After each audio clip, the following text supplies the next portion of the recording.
midnight comes calling.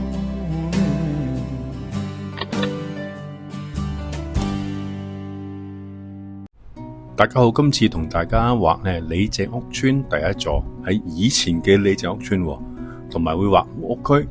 嗰個木屋區呢，就係而家嘅保安道街市。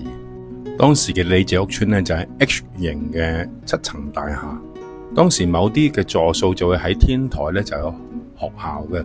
你見到我畫嘅天台呢，咪有啲方形嘅好似房咁。咁有啲座數就喺呢啲嘅房做一啲嘅學校。裏邊住嘅屋呢，就比較細間嘅，我有啲同學都住嗰度，所以我入過去，咁啊成家人實係一間房咁啦。我記得而家畫緊呢個位置，行入去呢可以租單車嘅，咁啊間唔中儲錢呢，就同班朋友一齊租單車。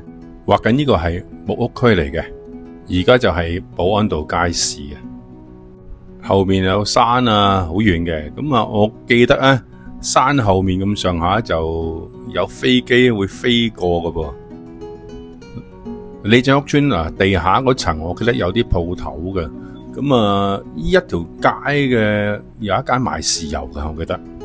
當時陪阿媽去買豉油，喺屋企拎個樽咧去裝翻嚟嘅。畫緊呢個地方係每間屋出面嘅走廊，咁啊好多太太就喺出面咧就煮飯。我每日返學咧就經過呢個木屋區，呢度有條通道啊，行到呢個位一個馬路直上嘅上面就係我要返嘅小學。之前嗰兩條片咧真係有啲街坊留言俾我喎，有啲就喺嗰度住啦，有啲喺附近返學啊或者返工。如果你係附近嘅舊街坊，歡迎你留言，下次見，拜拜。